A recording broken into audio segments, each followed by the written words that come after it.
నీవు నా మీద కోపపడితివి, నీ కోపము చల్లారని. నేను స్తుతించుచున్నాను, నీవు నన్ను ఆదరించి ఉన్నావు. ఇదిగో నా రక్షణకు కారణభూతుడవు దేవుడు, నేను భయపడక ఆయనను నమ్ముకొనుచున్నాను. యెహోవా యెహోవాయే నాకు బలము, ఆయనే నా కీర్తనాస్పదము. ఆయన నాకు రక్షణాధారం ఆయను. కావున మీరు ఆనందపడి రక్షణాధారములైన బావులలో నుండి నీరు చేరుకొందురు.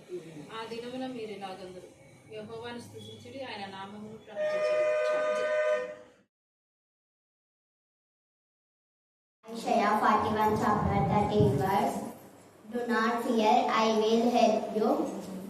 Isaiah 49 chapter 25 verse.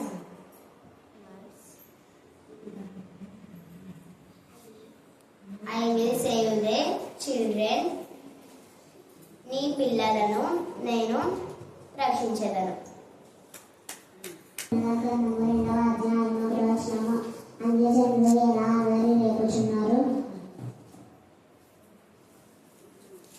జనములో ఎలా ఆతంకమైనది అనేది ధ్యానించుచున్నాము.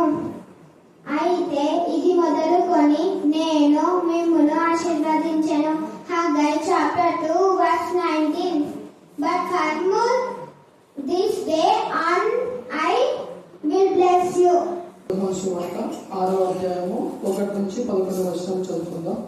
యోహాను సువార్త 6వ అధ్యాయము 1 నుంచి 11 వచనాలు. అటు తర్వాత యేసు తిబెరియా సముద్రము అనగా గలిలయ సముద్రము దాటి అద్దరికి వెళ్ళెను.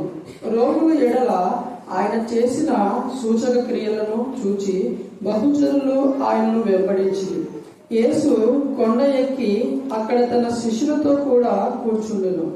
అప్పుడు పస్కా అను యూదుల పండగ సమీపించెను. కాబట్టి యేసు కనులెత్తి జనులు తన యొద్దకు వచ్చుట చూచి, మీరు భుజించుటకు ఎక్కడి నుండి రొట్టెలు కొని తెచ్చుకుందామని ఫిలిప్పును అడిగాను. కానీ ఏమి చేయనుండెనో తానే ఎరిగియుండి అతనికి పరీక్షించుటకు అలా గడియను. అందుకు ఫిలిప్పు వారితో ప్రతి వాడును కొంచెము కొంచెము పుచ్చుకొనుటకైనను 200 దేనారముల రొట్టెలు చాలవని ఆయనతో చెప్పాను. ఆయన శిష్యులలో ఒకడు అనగా సీమోను పేతురు సహోదరుడైన ఆంద్రేయ ఇక్కడ ఉన్న ఒక చిన్నవాడి యొద్ద 5 యావల రొట్టెలు 2 చిన్న చేపలు ఉన్నవి, కానీ ఇంతమందికి ఇవి ఏమాత్రము ఆయనో అనగా యేసు జనులను కూర్చుండబెట్టుడని చెప్పాను. ఆ తరువాత ఆ చోట చాలా పచ్చికై ఉండెను గనుక లెక్కకు ఇంచుమించు 5,000 మంది పురుషులు కూర్చుండి. యేసు ఆ రొట్టెలను పట్టుకొని కృతజ్ఞతాస్తుతులు చెల్లించి కూర్చున్న వారికి వడ్డించెను. అలాగున చేపలు కూడా వారికి ఇష్టమైనంతగా మటుకు వడ్డించెను.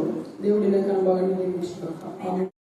నాకు ఏది అవసరమో ఆ విధానంలో అనుదిన వాక్యం ద్వారా మీరు మాట్లాడుతున్నందుకు మేము స్తుతిస్తున్నాం. అనుదినము నీ గడప ఎదురు చేరి, నీ గృహారబంధంలో ఎదురు చేరి, నీ ఉపదేశం వినే వాళ్ళు ధన్యులు అని మీరు మాట ఇవ్వడం మాత్రమే కాదు, అలా ధన్యులుగా చేసినందుకు మేము స్తుతిస్తున్నాం. దేవా, పవన్ జీవితంలో అఖిల జీవితంలో మీరు చేసిన మేలకు ఉపకారం బట్టి మేము స్తుతిస్తున్నాం. బిడ్డల ఉద్యోగం కోసం నీ సన్నిధిలో అడిగినప్పుడు వారికి కావాల్సిన పీసా బ్యాంక్ మంచి జాబ్ని మీరు ఇచ్చినందుకు మేము స్తుతిస్తున్నాం. ఇంకా కొంతమంది మా విద్యార్థులకు అనేక మందికి మీరు ఉద్యోగాలు ఇవ్వబోతున్నందుకు మీకు వందనాలు స్తుతులు స్తోత్రం చెల్లిస్తున్నాం. దేవా, ప్రతి ఒక్కరికి అతని క్షేమ స్థితిని దయచేయు గాక. వారు చేస్తున్న పనుల్లో నెమ్మది సమాధానం కలుగజేయు గాక. వారి కష్టార్జితం మీరు దీవించుని గాక. దేవా నా ప్రభా, మీకే స్తోత్రం, మీకే స్తోత్రం, మీకే స్తోత్రం. 5వ అధ్యాయంలో దేవా నా తల్లి ఆ యొక్క ప్రధానిని మా తల్లి బేస్ చేసుకుని యేసయ్య చెప్పిన మాటను నేను జ్ఞాపకం చేసుకుంటున్నాం. అనేక మంది నేను ఎందుకు వెంబడిస్తున్నారంటే కేవలం సూచక్రియల ద్వారా మాత్రమే అని లేఖనంలో రాయబడింది. కొందరు మాత్రమే దేవా నేను హత్తుకొని ఆనుకొని మీరు ఏది మేలు చేసినా చేయకపోయినా సజీవం కూడా దేవుడు అని సర్వశక్తిమంతుడని సృష్టికర్తమని నా ప్రభా నీలో చరించి ఫలించి ఉనికి కలిగి జీవిస్తున్న విధానం బట్టి మేము స్తుతిస్తున్నాం. చూచి నమ్మిన వారి కంటే చూడక నమ్మిన వారు ధన్యులను మీరు సెలవించారు. దేవా, వాక్యం వినే వాక్యం ప్రకటించే వారికి అంటే, వాక్యం చదివే వారికి అంటే, వాక్యం ధ్యానించే వారికి అంటే, వాక్యానుసారంగా నడిచే వారికి ధన్యులను మీరు సెలవించారు. ఈ రాత్రి కాల సమయంలో అతి ధన్యకరమైన జీవితం మన ప్రతి ఒక్కరికి దయచేది కాక. దేవా, ప్రకటన గ్రంథంలో వాటిని చదివేవారు వినేవారు కంటే గైకుల వారు మరి ధన్యులు ప్రభా. అతి ధన్యకరమైన జీవితం కరుణాపీఠంలో వచ్చుచున్న వారికి వెళ్ళుచున్న వారికి మీరు దయచేది కాక. దేవా, మీ నెమ్మది సమాధానం కలుగచేది కాక. ఆత్మశక్తితో మీరు నింపుది కాక. ఆత్మ ప్రభావంతో మీరు నింపుది కాక. ఆత్మ గుడ్డితనాన్ని నైపచ్చు కాక. ఆత్మ చెవిడితనాన్ని తొలగించు కాక. ఆత్మ ప్రత్యక్షతో అన్నది ఆత్మ పరిశీలన చేసుకోవాలి. ఇప్పుడు బాగలేకుంటే, రోగం వస్తే, పిల్లలు బాగలేకుంటే, తల్లు బాగలేకుంటే పిల్లలు దేవుడి దగ్గరికి వచ్చి ప్రార్థన చేయమన్నాం కాదు. రెగ్యులర్ గా ఉండే ఎలాంటి పరిస్థితులైనా దేవుడు స్వస్థత ఇస్తారు. మరి ఈ రోజు కూడా మేరక చాలా సంతోషంగా ఉంది. మేము పోయి ప్రేయర్ చేసి వచ్చాము. అక్క ఎందుకు అంటే కొంతమందికి అలాగా ఆత్మల పని అంటే ఎన్ని లక్షలు అయితే అనుకుంటాం. దాన్ని చాలా తక్కువ. అక్క ఎంతో సంతోషపడింది. చాలా కొంచెంలోనే, ఎక్కువ కూడా ఖర్చు కాలేదు. దేవుడు ఎంత అద్భుత రీతిగా ఆ యొక్క అంటే అప్సెట్ అయిపోయింది అక్క. అప్సెట్ అయిపోతే పడిపోయినందుకు ఏమైంది అనుకొని ఇంకా లాస్ట్ అని అనుకున్నారు. నేను చెప్పా అలాగే ఉండదు, దేవుడు ఖచ్చితంగా దీర్ఘాయుష్నిస్తారు. హల్లెలూయా, హల్లెలూయా. అందుకనే ఎందుకు అంటే సూచక క్రియలు జరిగితేనే మనం దేవుని వెంటాడడం కాదు. సూచక క్రియలు మన జీవితంలో జరిగినా జరగకపోయినా దేవుని హత్తుకొని ఆనుకొని జీవించే వాళ్ళే నిజమైన దేవుని పిల్లలు. అర్థమైందా? ఇప్పుడు మళ్ళొకసారి చెప్తున్నా చూడండి. సూచక క్రియలు మన జీవితంలో జరిగినా జరగకపోయినా యేసయ్యను హత్తుకొని ఆనుకొని జీవించిన వాళ్ళే నిజమైన యేసయ్య యొక్క పిల్లలు, అంటే నిజ విశ్వాసులు లేదా నిజ క్రైస్తవులు. అలా కాకుండా పిల్లలు చెప్పారు, వాళ్ళకి ఏం చెప్పదా నేను, అన్ని జనులు ఏడు అల్లరి చేయించున్నారన్నారు. అంటే యేసయ్యను హత్తుకొని ఊరుకులాగా ఓర్పాలాగా ఊరికే ఏదో వెళ్ళాలంటే వెళ్ళాలా దేవుని మందిరానికి, అటు ఇటు ఉంటారు వాళ్ళు. ఇక్కడికి వస్తారు, మళ్ళీ వేరే చోట అన్ని కార్యక్రమాల్లో పార్టిసిపేట్ చేస్తుంటారు లోకానుసారమైన విధానంలో. అలాంటి వాళ్ళకు ఎప్పుడు బ్లెస్సింగ్స్ ఉండవు. ఓర్ఫానే తీసుకోండి, మళ్ళీ ఎక్కడైనా ఓర్ఫా పేరు రాయబడిందా? లేదు. కానీ రూట్ అయితే యేసు ప్రభువు ముక్తగా రాయబడింది. అలాగే రాహబు కూడా. రాహబు అక్కడ ఆమె జీవితంలో ఏమి సూచక్రియలు జరగలేదు, బట్ ఆమె విని విశ్వసించింది. ఆమె యొక్క విని విశ్వసించడం ద్వారా ఆమె జీవితంలో అద్భుతమైన కార్యం, మామూలు సూచక్రియ కాదు. ఎంత మంది వారి యొక్క బంధువులు, సంబంధికులు, ఫ్రెండ్స్ ఉంటారు, అందరికీ వారి రక్షణ కలుగజేసే విధానంలో దేవుడు ఆమెను వాడుకున్నాం.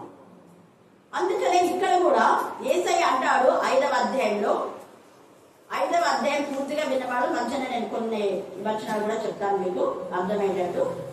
ఇక్కడ మనం చూస్తే 5వ అధ్యాయంలో కూడా ఒక బిందువు యొక్క ప్రధాని వాళ్ళ యొక్క కుమారుడు బాగులేకపోతే ఏమంటాడు? 4వ అధ్యాయం 17వ వచ్చిన చదవండి. 4:17 యోహాను సువార్త 4వ అధ్యాయము. యేసు యూదయ నుండి గలిలయకు వచ్చునని అతడు విని, అతడంటే ఎవరంటే ప్రధాన కుమారుడు, యాజకుడు కాదు ఇక్కడ, ఒక ప్రధాని. ఆ ప్రధాని ఏ ప్రధాని అనేది ఇక్కడ రాయబడ, ఒక ప్రధాని అని రాయబడింది. మనం అలాగనే చదువుకుందాం. ఒక ప్రధాని విన్నాడు. కానీ నాకు తెలిసి ఈ ప్రధాని కానా అను ఆ యొక్క వివాహములకు వచ్చిన ప్రధాని ఉంటాడు. అక్కడ యేసయ్య చేసినటువంటి అద్భుతాన్ని కూడా ఆయన చూశాడు, నమ్మాడు. అందుకనే ఈ ప్రాంతంలో వాళ్ళ ప్రాంతం కపెర్నహూముకు వచ్చాడు అని, ఈ కానా కపెర్నహూము గలిలయలో అన్ని దగ్గరనే ఉంటాయి. వచ్చాడని చెప్పి విన్నప్పుడే వెంటనే తన కుమారుడు గురించి ఆయన అడగడానికి ఆయన వెళ్ళాడు. అప్పుడు యేసయ్య వెంటనే ఆయనతో అన్నాడు, 48వ వచనం, యేసు సూచక క్రియలను మహత్కార్యాలను చూడకుంటే ఎంత మాత్రం నమ్మరని అది మీరు ఎంత మాత్రం అనే మాట అండర్లైన్ చేసుకోండి. మీరు ఎంత మాత్రం మీకు అసలు మీ బ్రతుకులో అద్భుతాలు ఆశ్చర్యాలు జరగకపోతే అస్సలు నమ్మరు. ఏదైనా జరిగితేనే వస్తారు, లేకపోతే లేదు. ఎక్కడైనా ఏదైనా తిండి పెడుతున్నారంటే పరిగెత్తారు. ఈ మధ్య కొంతమంది సంఘాల్లో ప్రజలను ఆకర్షించుకోవడానికి భోజనాలు పెడుతున్నారు. నాకు చెప్పి ఒక సంఘం వాళ్ళు చెప్పారు, చూడక ఇన్నేళ్ళు దాదాపు 50 సంవత్సరాలుగా మా సంఘంలో దేవునికి మహిమకరంగా అనేక పరిస్థితుల నుంచి వాళ్ళు విడుదల పొంది దురాత్మలు చేతిబడి ఇంకెన్నో రకరకాల ఆత్మీయంగా ఎదిగినారు. వాళ్ళ పిల్లలు కూడా ఆత్మీయంగా ఎదిగి వెళ్ళి సెటిల్ అయినారు. మళ్ళీ ఇప్పుడు పక్కన ఒక చిన్న సంఘం పెట్టుకొని ఆ సంఘంలో వాళ్ళు భోజనాలు పెడుతున్నారని అక్కడికి పోతున్నారు చూడవాలి. అంటే అంతే. ఎందుకు అంటే వాళ్ళు నిజమైన బిడ్డలు కాదు కాబట్టి పోతారమ్మా. ఓర్ప ఏం చేసింది? అంతే కదా. కాబట్టి ఓర్పాలనే జీవితాలు మనం ఏం పట్టించుకోకూడదు అని చెప్పి నేను చెప్పాను. ఎందుకు కొంతమంది అలాగ విశ్వాస ఘాతుకులు అయిపోతారు, మేలు పొందిన వరకే ఉంటారు. మళ్ళీ తర్వాత ఏదైనా చిన్నగా మనకి ఎక్కడ చీరలు ఇస్తున్నారు, అన్నం పెడుతున్నారు, డబ్బులు ఇస్తున్నారు, ఫారిన్ ఫండ్స్ ఏమైనా వస్తున్నాయని పరిగెత్తుతున్నారు అక్కడ చేయకూడదు. అలాగే ఏసీ కూడా ఇక్కడ ఏమంటారే, మీరు చూసేగా క్రియలు మరి ఉంటేనే, మరి మహత్కారం జరిగితేనే మీరు నమ్ముతారా అన్నట్టుగా కొంచెం బాధపడుతున్నాడు ఏసీ. అంటే ఆల్రెడీ మీరు చూశారు కదా ద్రాక్షరసంను మరి ఏ విధంగా ఆయన నీళ్లను మార్చాడు, ఎంత శ్రేష్టమైన ద్రాక్షరసం తాగారు అన్నప్పుడు చూశారు. అక్కడ ఆ ప్రధాని గురించి మాట్లాడి ఉండొచ్చు, లేదా ప్రధానితో పాటు ఎవరైనా వచ్చుంటారు కదా, వాళ్ళలో అనుమానంతో ఈ ప్రధానిని అవిశ్వాసంలోకి పడగొట్టేలా కూడా ఎవరైనా చేస్తున్నారు, వాళ్ళని ఉద్దేశించి కూడా మాట్లాడి ఉండవచ్చు చేసే. అందుకని మీరు అన్నారు కానీ ఆ వ్యక్తిని ఉద్దేశించని కాదు. వెంటనే యేసు సూచక క్రియ మహత్కారం చూడకుంటే మీరు అన్నాడు, నీకు అన్నారు. హల్లెలూయా, హల్లెలూయా, హల్లెలూయా. మీరు ఎంత మాత్రము నమ్మలని యేసే అక్కడ అతనితో చెప్పాడు. సేమ్ ఇక్కడ కూడా ఏమంటున్నా అంటే సూచక క్రియలను చూసి బహుజనులు ఆయన వెంబడించినాడ. మామూలుగా సూచక క్రియలు పొందకుండా వెంబడిస్తే మంచిదే, కానీ ఇక్కడ వీళ్ళు ఎందుకు వెంబడించారంటే మాకు కూడా ఏదైనా జరుగుతుందేమో, కొంతమంది మా గురించి ఏమైనా చెప్తారేమో అని వచ్చి వెంటనే ప్రార్థన చేయమంటారు. నేను ప్రార్థన చేస్తేనే వాళ్ళు ఏమైనా తెలుసు అవుతుంది అక్క దేవుడు మీకు ఏమైనా బయలుపరచండి. ఏం బయలుపరచాలను ఇదేం సోదరా అంటాను. అక్క దేవుడు మీకు ఏమైనా బయలుపరిచింది తొందర చెప్పక అంటే తొందర చెప్పడానికి చిలుక పంచంగా చెప్పడం ఉన్నది. మీరు ప్రార్థనలో ఉండండి, దేవుడి సంతా కనిపెట్టండి, అప్పుడు దేవుడు సాయం చేస్తాడు. నువ్వు ఎప్పుడు దేవుడి సంతా ఉన్నావు అనుకో, కొన్నిసార్లు వెంటనే దేవుడు జవాబిస్తాడు. మనం దేవుడి సంతా లేకుండా ప్రాణం చేస్తేనే అక్క ఈ యొక్క మరి ఇది రోగం పోతుందా పోదా, ఈ ఉద్యోగం వస్తా రాదా, జాతకాలు అవుతుందా లేదా, 8 సంవత్సరాలు 8 సంవత్సరాల యొక్క పిల్లలు కాకుండా అసలు అయితేనే కాదక అది ఒక అంటే నేను దేవుడిని అవుతున్నా కావాలని చెప్పడానికి నేను నమ్మకాన్ని బట్టి దేవుడిని ఇచ్చేస్తాను. అంతేగాని అవసరమైనప్పుడు వచ్చి అవసరం కానప్పుడు పోతే దేవుడు ఏ అద్భుతం చేయాలి, ఏ అద్భుతం మళ్ళీ మళ్ళీ చెప్తున్నాం. అదంతా ఎలా ఉంటుందంటే మనం ఏడు సైను లేకపోతే దేవుడి యొక్క కృపను దేవుడి శక్తిని అనుమానించే వారిగా ఉంటాం, లేదా దేవుడితో ఆడుకునే ఉండదు. దేవుడు దహించు అగ్ని, ఆయన ఇచ్చినా ఇవ్వకపోయినా రెగ్యులర్ గా ఆయన సన్నిధిలో అన్ను దినము ఆయన గొడవల చేరి ఆయన ధారబంధంలో చేరి ఆయన ఉపదేశం వినడానికి ఖచ్చితంగా మళ్ళీ చెప్తున్నాను, రాలేదంటే నీలో ఏదో తప్పు ఉండదు, నీలో ఏదో లోపం ఉండదు, నీలో ఏదో సిన్ ఉండదు. అది దాన్ని టార్గెట్ చేస్తారు అపవాది కుయుక్తి పరుడు కాబట్టి ఖచ్చితంగా మన మీద వాడు ఎప్పుడు బ్లేమ్ చేస్తూనే ఉంటారు. కాబట్టి ఇక్కడ సూచక క్రియను బట్టే వాళ్ళు వెంబడించారంట. అప్పుడు యేసయ్య కూడా అనుకున్నాడు వీళ్ళకి ఏదో ఒకటి చెయ్యాలి అనుకున్నాడు. వాళ్ళు వెంబడిస్తున్నారు కాబట్టి ఒకటి. తర్వాత వాళ్ళంతా వాక్యం విన్నారు. వాక్యం విన్న వాళ్లకు మనం చెప్పకుండానే దేవుడు అద్భుతాలు వింటే అద్భుతాలు చేస్తాం. హల్లెలూయా, హల్లెలూయా. మనం అడగని అవసరం లేదు. ఇక్కడ యేసయ్య ఏం చేశాడు, వాళ్ళంతా వెంబడిస్తే ఇంతమంది వచ్చారు కదా అని నాకు స్టేజ్ కట్టండి, పెద్ద పెద్ద స్పీకర్స్ పెట్టండి అన్నారా? అలా వెంటనే యేసయ్య ఏం చేసినా కొండ ఎక్కంటే అందరికి కనపడాలని వీళ్ళకే కొంచెం ఎత్తైన దానిపైన కొండ ఎక్కి కూర్చున్నాడు. చూడండి ఎంత తగ్గింపు యేసయ్య, కొండ ఎక్కి కూర్చున్నాడు. లేకపోతే పెద్దది ఏదైనా ఇంకొక చూడైతే పడవ చేపల కంపు వాసన ఉంటుంది, ఆ దోణెనే తీసుకొని ఆ దోణె పైన ఎక్కి కూర్చుంటాడు. ఆయన దోణె పైన కూర్చొని మాట్లాడతాం. ఆ దోణె ఎంత అదృష్టమో. హల్లెలూయా, హల్లెలూయా. మన హృదయం అనే దోణెలోకి యేసయ్య వస్తే కూడా అద్భుతాలు జరుగుతాయి. అలా బోధించిన తర్వాత వాళ్ళు చాలా అద్భుతాలు వాళ్ళు చూశారు. ఇక్కడ కూడా కొండ ఎక్కి ఆయన వాక్యం చెప్పిన తర్వాత అక్కడ యూదుల పండుగ ఎప్పుడు జరుగుతూనే ఉంటది. మీకంతా తెలిసి దాని గురించి వివరించిన అవసరం లేదు. తర్వాత అప్పుడు యేసు అన్నాడు, కన్నులెత్తి బహుజనులు తన ఎద్దుకు వచ్చును చూచి వీరు భుజించడానికి ఎక్కడి నుండి రొట్టెలు కొని తెప్పించమని ఫిలిప్పు అడిగాడు. ఫిలిప్పుని చూసి అన్నాడు, శిష్యులు ఉన్నారు అంతా, అయ్యో ఇంతమంది వస్తున్నారు పాప అని. ఎంతో దూరం అయితే నాకు తెలిసి చాలా దూరం ప్రయాణం అయితే వాళ్ళు అలాగనే వేసే వెంట పరిగెత్తుకున్నా పోతున్నారు. ఎవరు పిలిచారా? వాళ్ళంతా వాళ్ళే వస్తున్నారు. చూసారా వాళ్ళంతా వాళ్ళే ఎలా వస్తున్నారు అంటే ఒక్కరిని ఒకరు చెప్పుకొని వస్తున్నారు. అదిగో అక్కడ అద్భుతాలు చేసిన ఆయన, కానాలో చేసిన ఆయన, రథాని కుమారుని స్వస్థపరిచాడు కదా, అదిగో ఆయన ఈ ప్రాంతం వస్తున్నాడంట, తిబేరియా సముద్రం దగ్గర, గలిలయ సముద్రం దగ్గర ఉన్నాడు ఆయన అనేసి ఒకరు చెప్పుకొని అలా ఎంతమంది బహుజనులు ఆయన. ఆ బహుజనులు అంటే 20,000 మంది ఉండొచ్చు మేబీ. ఎందుకంటే పురుషులు మాత్రం 5,000 అంటే స్త్రీలు పిల్లలతో కలిసి. పిల్లలు అప్పట్లో ఒక్కొక్కరికి 10 మంది 7 మంది 8 మంది ఉన్నారు. అప్పుడు ఇవన్నీ లేవు. ఎప్పుడైనా ఇది లేదనమాట. కుటుంబ నియంత్రణ అనేది అప్పుడు లేదు. పైగా దేవునికి భయపడే వాళ్ళు కూడా చేసుకోరు. ముస్లిం చాలా మంది చేసుకోరు. ఇంకొక ప్రాంతం ఫారిన్ కంట్రీస్ లో ఒక ప్రాంతం ఉంది. ఆ ప్రాంతం వాళ్ళు కూడా ఉంది. చాలా మంది పిల్లలు ఉంటారు. ఒకరు తీసుకోరు. నిజాయితీగా ఉంటారు. వాళ్ళు చాలా పరిశుద్ధంగా ఉంటారు. ఎంత పరిశుద్ధం అంటే అంత పరిశుద్ధంగా.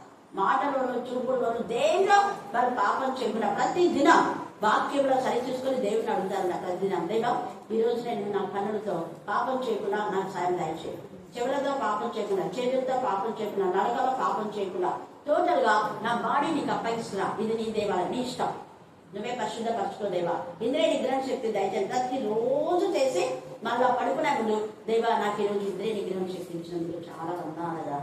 హల్లెలూయా హల్లెలూయా. ఉదయం చేసి మళ్ళా ఈ రోజు నా పని సక్సెస్ చేసినందుకు వందా. ఈ రోజు నేను ఒకరికి హెల్ప్ చేయగలిగిన ప్రభు నువ్వు అనేక సాయం చేయమన్నావు కదా, నువ్వు ఇద్దరు సాయం చేయడానికి వచ్చావు. నీ బిడ్డ ఖచ్చితంగా ఎవరికొకరు సాయం చేయాల్సిందే. ఈరోజు చేయడానికి నాకు ఇచ్చినావు. ఇలాగా అలాగే ఏసై నువ్వు వీళ్ళు అసలు అడగలా, మాకు భోజనం పెట్టండి అందా. కానీ ఏసైకే ఎంత ఇది ఒక్కటి మీకు అర్థమైందంటే దేంట్లో కూడా మీరు బాధపడరు. అసలు ఏ పని ఏడు పని మీకు రాదు తప్పు. ఇది ఒక్కటి అర్థమైందండి. అక్కడ వాళ్ళు ఏమి అడగకపోయినా ఏసైనా ఇస్తున్నారు. మనం ఏసైనా వెంబడిస్తే, మన వాక్యంలో వెంబడిస్తే ఆశీర్వాదాలు నిన్ను వెతుకుంటూ వస్తాయి. నిన్ను వెతుకుంది అది నువ్వు అస్సలు ఏసై దగ్గర మరి ఇది అని అడగక ముందే అవన్నీ మీకు కావాలని నాకు తెలుసు అన్నమాట. ఏసారు ప్రభా నీవే నా తండ్రివి, నా తల్లివి, నా ఆదరణకర్త, నా మంచి డాక్టర్ ప్రభా అంటే నీకు రోగం పోతుంది. మేరకు అదే నిందండి హాస్పిటల్. చదువు టీచర్ ఆత్మ నా ఆత్మ ఎప్పుడు ఒకటే టీచర్ తెలుస్తుంది. ఏం కాదు నాకు అని హల్లెలూయా హల్లెలూయా హల్లెలూయా. వేరే వాళ్ళ టీచర్ వచ్చినారంటే టీచర్ తెలియదు. టీచర్కి ఎవరు చెప్పాలి, ఎవరు ఎట్లా నేను అడిగిన వాళ్ళు కూడా చేయొద్దని చెప్పినారంట. విక్టోరియా ఈరోజు చెప్తుంది వద్దులే చేయొద్దండి అని. అందుకని ఎందుకు నేను చెప్తున్నా అంటే చేయకపోయినా కూడా తెలుస్తుంది. దేవునికి ఇది చేయకపోయినా కూడా వాళ్ళకి బాగాలేదంటే ఏదో ఒక విధానంలో తెలిసినప్పుడు మనం ప్రార్థన చేస్తాం. అక్కడికి వెళ్ళకపోయినా దేవుని ఆత్మ అక్కడ ఉండాలి. అది ఆమె గ్రహించింది. ఇక ఏసయ్య వీళ్ళ యొక్క ఆకలి ఏసైకి అర్థమైపోయింది. వీళ్ళు అడగకపోయినా అర్థమైపోయి ఏసై వాళ్ళని అడిగితే అప్పుడు శిష్యులు కాబట్టి వెంటనే వాళ్ళు ఏమైనా ఇంత మందికి ఎక్కడి నుంచి మనం తెస్తామని ఒక శిష్యుడు అన్నారు. ఇంకో శిష్యుడు కొంచెం విశ్వాసంలో కొంచెం ఎక్కువ ఉన్నట్టున్నాడు. రవ్వ ఇక్కడ 5 రొట్టెలు 2 చేపలు ఉన్నాయి, మీ దగ్గర ఏమైనా ఉందా అంటే పుచ్చుకున్నట్టకైనా ఏ 200 దేనారాల రొట్టెలు కావాలా చాలా అవి కూడా. కానీ ఒక చిన్న వాని దగ్గర 5 రొట్టెలు 2 చేపలు అలా చెప్పడం కూడా చాలా అంత నమ్మకం చూడాలి. లేకపోతే అదేమైతేనే మనం ఊరుకుంటాం, అదేమైతేనే ఊరుకుంటాం. మనం అసలు వాడు ఇస్తాడా లేదని కూడా ఊరుకుంటాం. వాడిని ఇంకా అడగరా. కేవలం మన దగ్గర 5 రొట్టెలు 2 చేపలు ఉన్నాయని మాత్రమే ఏసై చెప్పాడు. చెప్పిన వెంటనే ఏసై ఇంకో పని చెప్పినాడు. అలాగనా అయితే పోయి 50 మందిని పచ్చిగా ఉంది కదా, మంచిగా పచ్చిగా ఉంది, కూర్చోమని చెప్పండి అన్నాడు. శిష్యులను పరీక్షించడానికి ఇక్కడ పైన కూడా పరీక్షించడం ఉంది. ఇది అర్థం చేసుకోండి. 6వ వచనంలో ఏమి చేయనై ఉండనో తానే ఎరిగే అని అన్నీ తెలుసు. మనం పరీక్షించడానికి కొన్ని శోధనలు, కొన్ని శ్రమలు, కొన్ని వేదనలు, కొన్ని బాధలు, కొన్ని రోగాలు వస్తాయి. వెంటనే డౌన్ అయిపోవడమే. ప్రభా నేను చచ్చిపోతున్నా, ప్రభా నేను నశించిపోతున్నా, ప్రభా పేదలు అన్నాడు. నేనున్నా కదా పేదలో ఎందుకు నశిస్తాను? మేము బాగా నిద్రపోతున్నావు, నేనేమో నశించిపోతున్నావు. నశించడానికి నేను మీ దగ్గర ఉంటాను. మీ దగ్గర ఉన్నానంటే మేము సేవ్ చేయడానికి. హల్లెలూయా హల్లెలూయా హల్లెలూయా. ఇక్కడ పరీక్షించడము అలాగ అడిగాను. ఈ మాట ఒక్కటి మీకు అర్థమైందా చాలు. ఏసైకి అన్ని తెలుసు మనకేం కావాలో, ఎప్పుడు ఇవ్వాలో అప్పుడు ఇస్తారు. ఆ చిన్న పిల్లకు 10,000 రూపాయలు ఇస్తే దాన్ని యూజ్ చేసుకునే జ్ఞానం ఆ పిల్లకు ఉందా? ఇస్తారా? ఎవరైనా అడిగిందనుకో ఆ పిల్లలు తెలియక దేవుడిని అడుగు 10,000 కావాలని అడుగు అంటే 10,000 ఇదేవా అంటే దేవుడు ఇవ్వాలి. ఎందుకు? ఆ పిల్లలకు అది యూజ్ చేసుకునే శక్తి కెపాసిటీ లేదు. ఎవరికి ఉండదో వాళ్ళకి ఇస్తారు. అలాగనే 10,000ను మిస్యూజ్ చేసే వాళ్ళు ఎంత అడిగినా ఎంత గించుకున్నా ఇవ్వండి. ఒకవేళ ఇచ్చినా అంతే, వాళ్ళు 2 రోజులకే అయిపోతారు. తాగడమో తిరగడమో ఏదో ఒక దానికి వేస్ట్ చేస్తుంటారు. అలాంటి వాళ్ళకి ఇవ్వండి. కృతజ్ఞత కలిగిన వాళ్లకు దేవుడే ఇస్తాడు. దేవుడు ఇచ్చిన ఉద్యోగము అది మనం చనిపోయే వరకు ఇస్తాడు. హల్లెలూయా హల్లెలూయా. అలాంటి ఉద్యోగంలో వారు ఉద్యోగం చేసుకున్నంత వరకు చేసుకుంటారు. దేవుడికి మహిమకరమైన విధానం. అందుకే ఎవరైనా ఉద్యోగం పోయేటప్పుడు నేను చెప్తా ముందు ఫస్ట్ ఆప్షన్ వాళ్ళకి చెప్పండి, మేము ప్రార్థనకు మాకు ఆటంకం కలగకుండా అనే ఉద్యోగమే గవర్స్.